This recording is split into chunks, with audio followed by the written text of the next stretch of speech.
I heard that our doorbell ring, and through the window I could see a senior district attorney along with two strangers standing outside. And so I let them in the house, and I knew something was very wrong at that point. One of the men said, "Judge, please sit down." He said Megan had been murdered earlier in the day. Parents' worst nightmare became a reality for me. The most devastating news you can ever hear. Welcome to A Home That Heals. I'm Bree, along with my mom, Dee. And today on A Home That Heals, we speak with a judge and a dad who knows all too well the devastating power of today's drug culture. Drugs like meth and now the flood of fentanyl coming into not just our country, but our neighborhoods. They're so addictive that we must prepare our kids. Remember, you were made for this. And our guest today has a moving story to help you navigate this difficult issue in your home.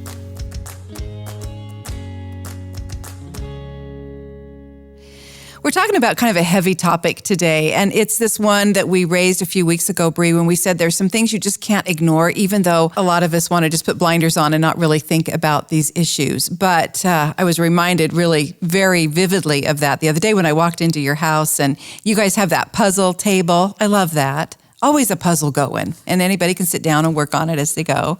Seems like that's a tradition that has stuck in your family. It is. It started at Christmas time, but now we're sitting it out year round, and we love it. It is. It's a fun gathering place. Right now you have a really cool puzzle on there too that just struck me as just idyllic. You know, it's this old-fashioned scene that is one that you just picture out of Andy Griffith. Oh, yeah. Oh, and we love Andy Griffith. But it is. It's the old storefronts, kid riding his bike with his dog on his leash right next to him, old police car, and old, I think some other old cars and stuff like that. But it does. It takes you back to simpler days. Well, when I saw that and I saw your husband working on it, I stopped and I just said, "Oh, I love that puzzle. Oh, don't you wish we could go back to those days?" And he said in such a heartfelt way, "Yeah, I really, really do." Mm-hmm. And I think that's how we all feel. Mm-hmm. And we don't want to think about how far our world has come or how far past those idyllic days are. But they are. And so we have to deal with this idea that we got to make our kids aware of what's going on and make them aware of the fact that drugs can be very, very dangerous. Yeah, I think it's a concern parents everywhere are feeling, and they're wondering how to combat it, and they're wondering how to prepare their kids, just like you said, so that they are savvy, so they are smart, they're street smart. They understand how to handle this when it comes knocking at their doorstep instead of if it ever is something that they encounter. And you can find out a lot about it. You know, right now, fentanyl is in the news quite a bit. And going back to my old news days, I just can't resist the opportunity to throw out a few facts and figures. I'll keep it really quick. But, fentanyl, which is becoming just a scourge on our country, it is so powerful. It is 100 times more potent than morphine. 100 times. I mean, a teeny tiny bit can kill a person. And so that's just one of the things that we frankly fear. I mean, we fear this stuff. It's out there.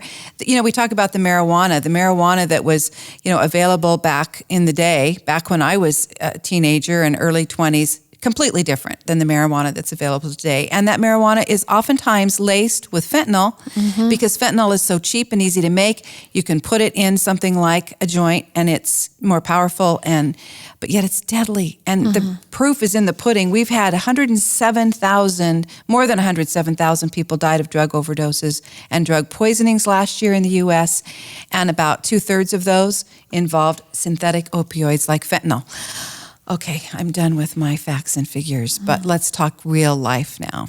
We've got a really special person for you to hear from today. Yeah, no one knows this reality of the drug threat better than our friend that you're about to hear from today. Judge Tom Kohl was a drug court judge in Oregon when his own daughter became an addict.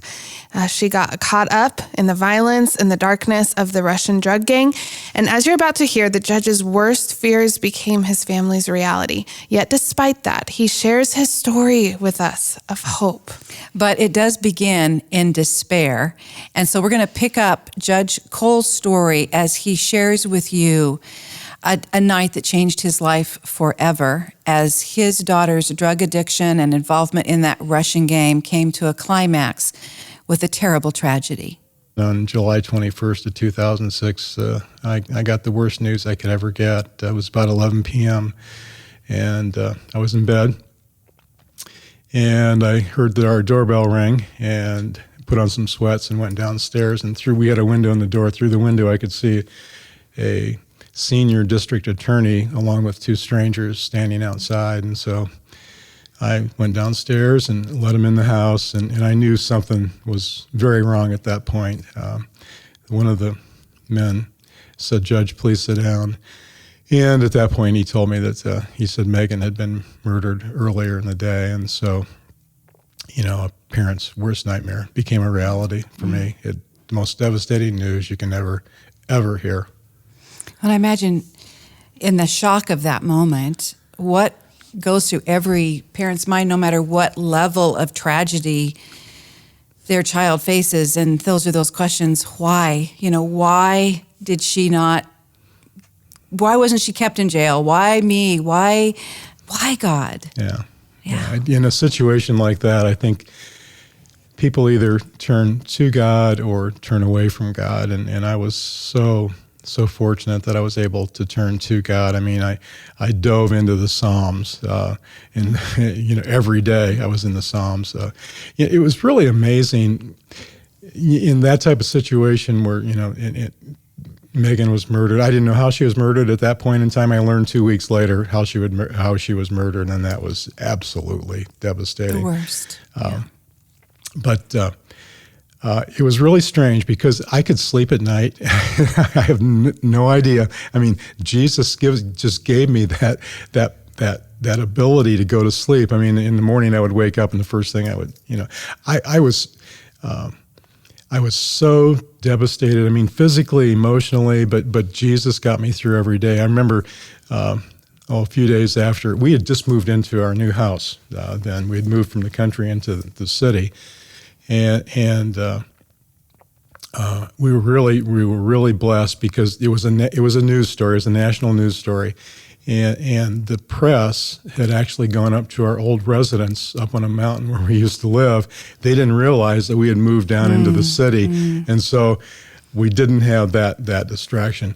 From that point on, I did not watch any local news until I moved here to Idaho. And that was like 16 years ago. Wow. Never watched local news because what I saw in local news was the stories about people getting hurt, murdered, and I didn't want to experience any of that. So you really trauma. Yes. I mean, you had trauma. Those would be triggers for you to relive it all over again. Yeah. But what's so interesting to me now, Tom, Judge, is that you relive it by telling, like even today, I mean, I can see in your eyes the pain as you tell it again.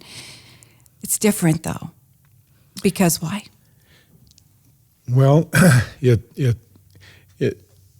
God has one of the most important verses for me is Romans 8:28, where God says, God through Paul says, all things work for the good for those who love God, who are called according to his purpose.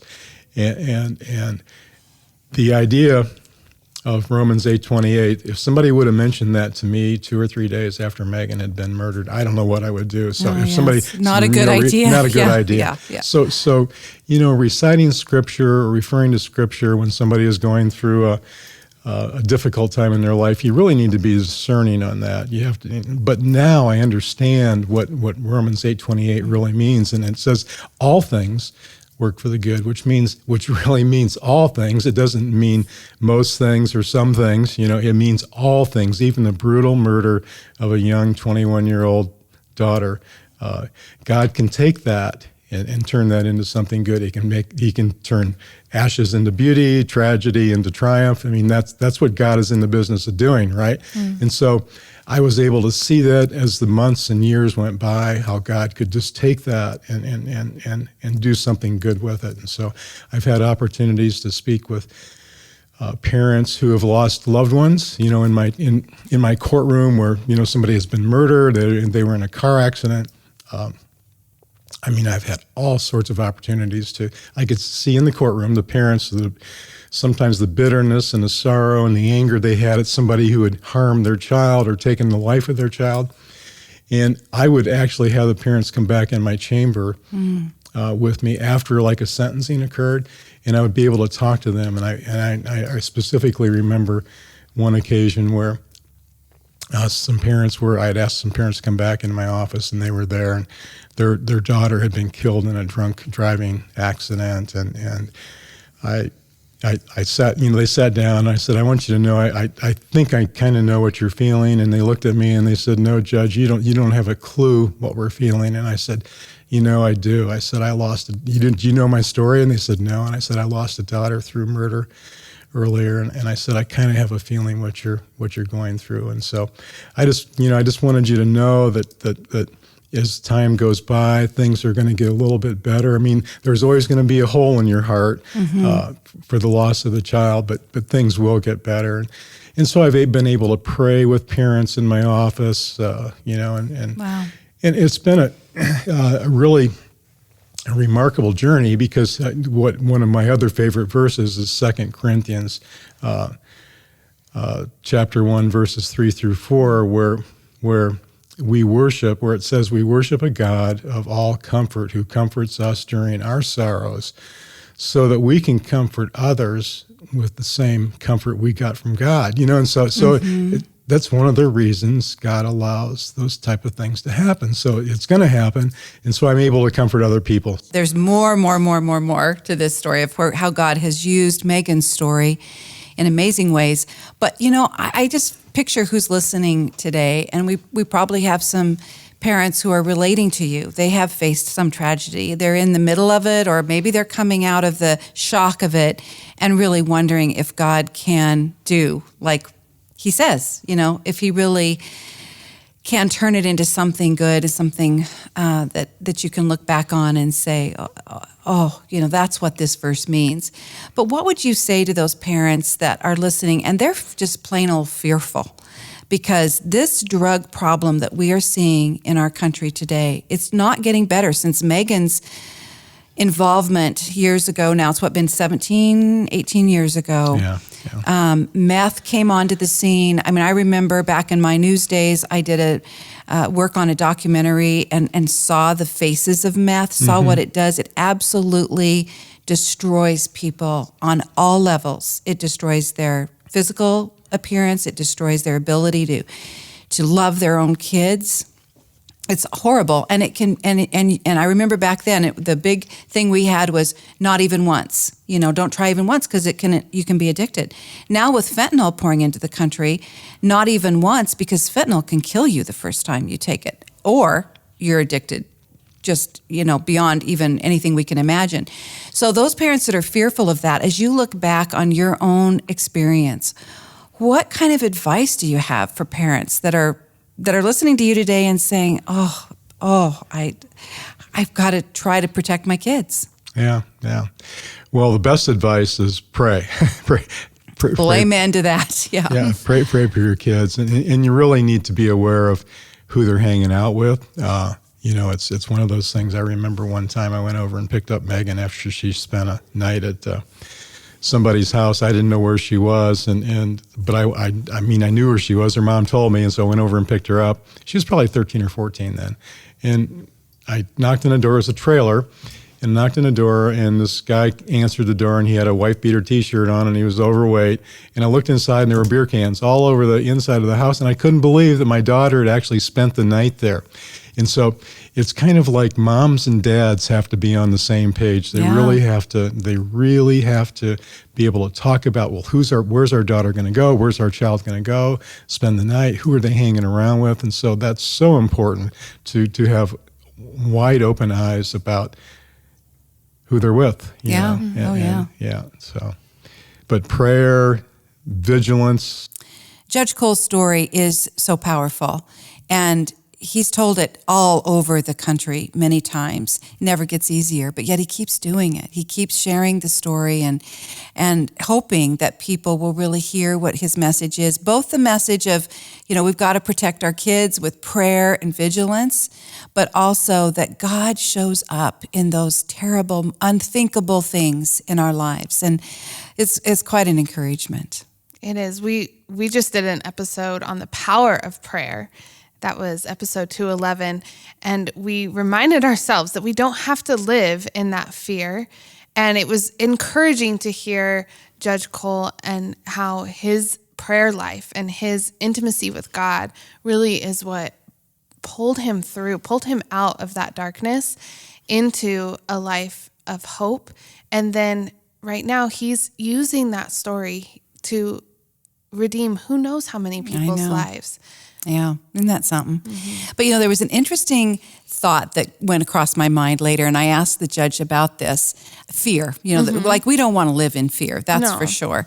But I asked him, what do you think about using fear as a way to scare your kids about getting involved, even thinking of getting involved? Because that's what you did drugs. with me. Well, yeah, I did. You sat me in front of that TV. Well, I was doing those stories, and if you remember, did that documentary on meth, and do you remember those pictures? I do. I have nightmares about those pictures. Yeah. I do remember them, and I think that was good. But sorry, that's my own personal opinion. Well, I'm glad you feel that way now, because I did use those pictures and those stories. Remember the story about the couple that sold their kids' beds to pay for their drugs. Their kids didn't have beds when we went to do the interview. It's just amazing. But he said, I think we have to use every tool in our arsenal to make it a reality to our kids, that it's not just, oh, mom and dad, you don't know what's really going on. We need to let them know, let our kids know we're informed, show them the realities of that drug world. And when those news stories come on, I used to always tell people, hey, those news stories, I don't like reporting them. They're awful, but they're a call to prayer, and they can be a tool to educate your kids. Yeah, and I think that's such a good way to look at it. It is not trying to put fear into your children. It's giving them a picture of reality. That's the thing. You're not scaring your child and over-exaggerating the truth. You are showing them what's real, because what the other side wants to do, what the drug culture wants to do, is give them the lie. They're going to give them the scene of the fun parties and the laughing and who knows what, but they're going to paint this picture that is completely opposite of the reality. That's what we have to do as parents. We have to guide and show our kids what is real, what is true. And that's what we were charged with. We're charged with educating, bringing our kids into the knowledge of truth. And that is one aspect of it. It is. Well, when we come back, you're going to hear more on how God used this tragedy in Judge Kohl's life for so much good. The story does not stop here with just, sharing with other people, as powerful as that is. But we're going to ask him more about that, and also ask how he was able to begin healing after his daughter's murder when we come back.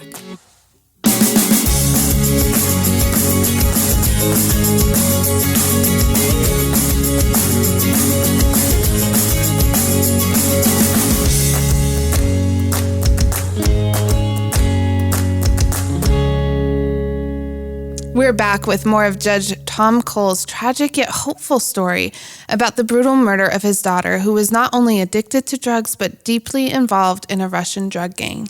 We asked him, what do you do with the anger and the despair that you feel after such an unbelievable crime committed against a child? He picks up the story there. Yeah, that's a great question. When it happened, I had so much sorrow and despair and hopelessness. I even had suicidal thoughts. I never did anything toward that, but it was like, how do you get from 1 minute to the next, from 1 hour to the next, from one day to the next, and I had I just had that despair, hopelessness. What I didn't have, which was really interesting, is I didn't have any anger or bitterness, really, or hatred towards the person who committed this crime. That is really, really unusual. And I think what Jesus was blessing me. He was protecting me. I didn't know it at the time. I've thought about this since then, and I thought about it right afterwards too. Is when we. I think one of the most sobering verses in the Bible is Matthew 6:14 to 16, I think it is, where Jesus is just finishing up on the Sermon on the Mount, and he says, if you forgive those who sin against you, your Father will forgive you your sins. If you don't forgive those who sin against you, then your Father will not forgive you your sins. And it's like, oh my, that's the most sobering, challenging verse in the Bible, because Jesus gave me the power to forgive the man who murdered my daughter before I even knew who his name was, and that's the only way I can explain that. It was just given to me. I didn't pray for it. He gave it to me. He knew what the story was going to be, and I think he just sort of cut that part out where I had to ask for forgiveness. He just gave it to me, you know. So about a year later, after the murder, the man who killed Megan was arrested and charged with aggravated murder. It was a murder for hire. My daughter was dealing drugs for a Russian gang in a local neighboring county. And when she was arrested in May, she got the charges. They were going to be reduced to misdemeanors, so they were felony charges to be reduced to misdemeanors. As far as I can tell, the Russian gang felt that she was going to roll over on them. And so they put a contract out on her life for $1,500. Wow. And somebody did it. The man who did it was arrested 1 year later, as I mentioned. And then after that, a trial happened. 2 years after that, I was so blessed that I was a judge in the criminal justice system. I had handled murder trials before, never expecting that I would ever be involved in the murder of any child of mine. But I knew the things that were going to happen in a murder trial, the process, the procedures, and so I was very familiar with how that was going to come down. So I was very blessed in that respect that I knew what was going to happen. So the trial occurred about 2 years later. I didn't go to the trial. I was the presiding judge in my county at the time, and I didn't want to be a distraction in the courtroom, so I stayed away. But I talked with the district attorney who was actually trying the case every night. He would give me an update on how things were going. And then eventually, after 6 weeks, the jury got to consider the case. They found the man guilty of aggravated murder. And then I had to come and testify at the sentencing phase to tell the jury how Megan's murder impacted my family and myself. And so I was able to do that. And it was a very strange feeling being in the courtroom, in the witness stand, the judge on the witness stand testifying about how that death impacted my family. And so I was able to tell the jury that, how it impacted. And then I was able to look at Robert, and that was the first time I had seen him. Although it was interesting, he had been in my courtroom about 3 years before that, and I had sentenced him on a felony charge. I have no idea how if that ever connected in any respect. But so anyway, I told Robert, I said, I had forgiven him only through the power and presence of Jesus Christ in my life. And so the jury ended up in Oregon. The jury has the power to either impose the death penalty, life without the possibility of parole, or life with the possibility of parole after 30 years. They choose one of those three, and the jury chose the middle one, life without the possibility of parole. So that's how he was sentenced. And then I started to write a book about a year later. He did indeed write that book, and it's called Losing Megan, Finding Hope, Comfort, and Forgiveness in the Midst of Murder. His final chapter goes on to tell the story of Judge Kohl's prompting to meet with his daughter's killer in prison. And I'll tell you what, that is powerful. So if you'd like to read that book, we'll have a link for you to it so that you can get it, or maybe share it with somebody who could really use that encouragement as well. Yeah, be sure to check out the show notes, because I know he also spoke recently in Idaho at Calvary Chapel Star. And so we'll have the link for you there if you want to hear more from his story, because there's so much that we couldn't share just, with this short time period that we got to have with him. But his story has many facets to it. And you can hear about his nonprofit as well that he started after all of all of this. Yeah, he could write a whole book just on this nonprofit called Paid in Full that helps inmates go to seminary while they're in prison, get a 4-year college degree. Wow. And as soon as they get that, then they're sent out into other prisons to minister to other inmates. I mean, it's incredible. I mean, God is just, he does more than we can ever imagine, more than we could ever think of. It's just, it's such an encouraging story. It is. I hope that you will share this podcast with somebody that you know who maybe needs that encouragement. You know, we are oftentimes thrown things our way that we never anticipated that we would have to endure, or challenges that we just don't think we can overcome, and we can't see the good that might come out of it. But God always does this. He always uses us when we allow ourselves to be used. And to see what God has done through Judge Tom Kohl's story is magnificent. And so it gives hope to me that even in the midst of my failures, or even just the things that are mucky and I did not ask for, God will transform it. God will use it for good. We hope you are encouraged. We are so thankful to KTSY for giving us this opportunity to create this community here on A Home That Heals. We love you. We are thankful for you. And so please send us messages on Facebook and Instagram if you have some encouragement for us, some tips, some ideas that we can share with our community. We love hearing from you. And we look forward to next time when we get to come together here on A Home That Heals. A Home That Heals is produced in partnership with 89.5 KTSY. To find out more about them, go to ktsy.org.